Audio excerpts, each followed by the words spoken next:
what's up, guys? It's your girl Tally Spencer here. We're back for another episode of Remix Magazine's Interview Live series, and today we have another special guest for you. He goes by the name of Lamorne Morris. You may know him from New Girl. He's also been in a lot of other films like Barbershop, Game Night, and he has a rap album that he just dropped May 1st. So it's a comedy rap album. And we're going to get into how he got started with that and what made him want to drop a funny rap album. If you guys haven't heard it yet, it's hilarious. It's on Spotify, Apple Music, so he is going to be talking about that. But yeah, I'm super excited to get into, how he got into his role in New Girl and the character that he plays.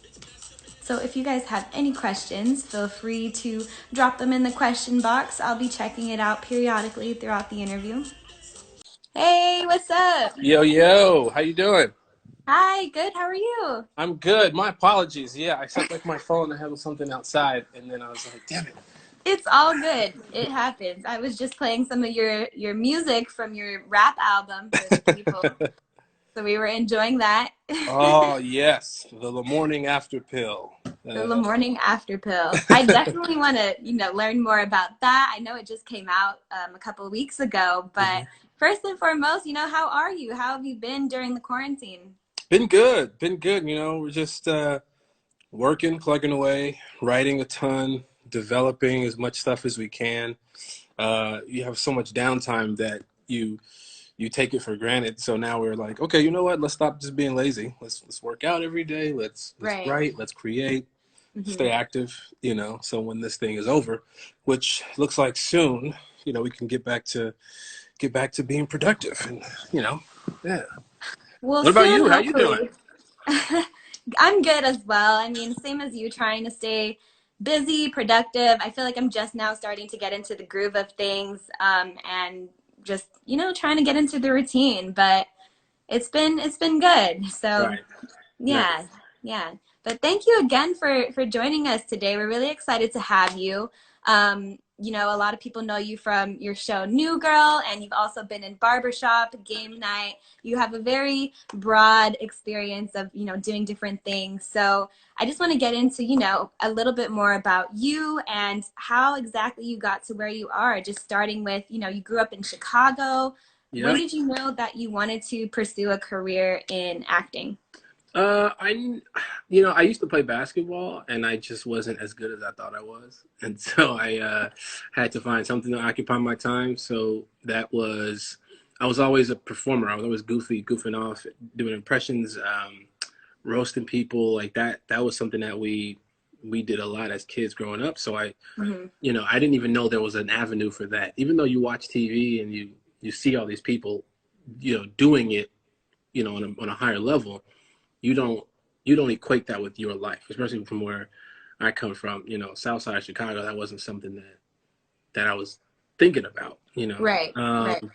At what point did you start transitioning and making moves to be like, okay, like I'm going to start taking this seriously? In high school, I started doing plays. I started taking classes, acting classes, production classes, radio and TV classes, how to be a TV host, all these little things that involved entertainment. The more classes I took and the more I studied on it, the more it became real to me that, this is something that I can do. I just have to work at it and research, So I started doing plays. I would get kicked out of class a lot in high school for goofing off. My math teacher would let me do stand up in class. So that's hilarious. Then he would pick me out afterwards. He was like, okay, now you can go to detention. Did they think that you would end up being a comedian? Like, did everyone just think like you were just super funny and that's what you were gonna do? Yeah, I think so. I was voted in the yearbook most likely to be a talk show host. I was a talk show host at one point, or a TV host, I should say. So for BET. So it's kind of accurate.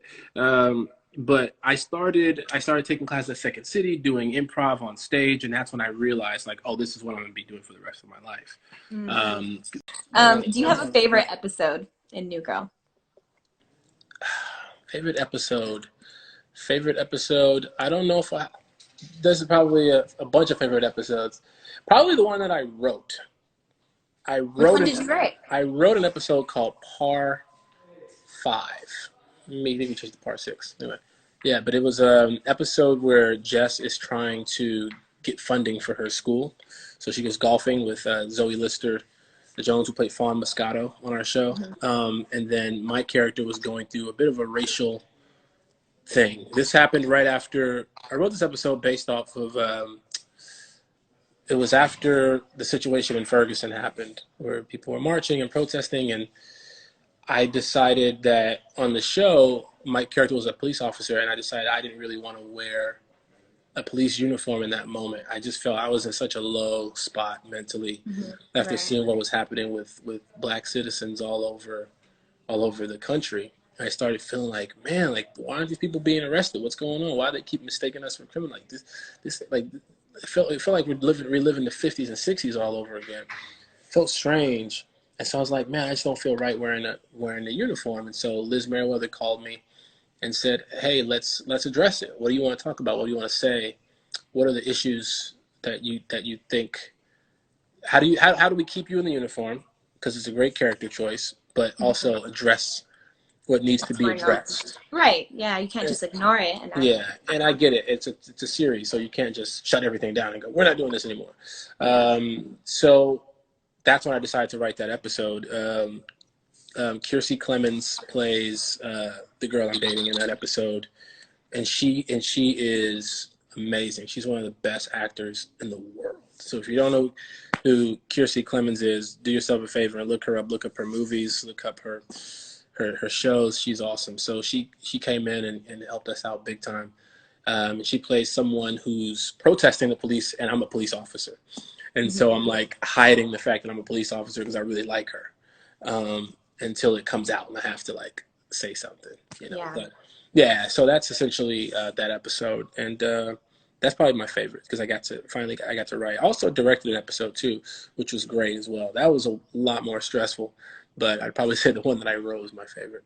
Wow. That sounded like a really powerful episode too. Do you feel like you connect more to things that, you know, you're able to speak on based on experiences or based on, you know, things that are true to like being a black man in America? Yeah, it's happening to you.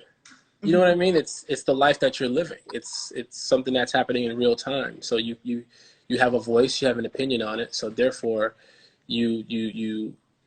it's coming from a real place. So there's no research needed. You're living it. Yeah. You know. So I do like speaking on things like that to the best of my ability. There are certain topics I just don't know what I'm talking about with, so I just kind of let me do some more research and read. But you know, if I know about it, I know about it, and if I can spread a message, spread some awareness, then I'm all about it. Right. And I think that's, you know, important that you recognize that you have a platform where people are listening and looking to you. And it's really cool to know that the team on New Girl allowed you to write an episode like that and really like, you know, speak from a place where you were relatable to. So yeah, that's really They're interesting. awesome.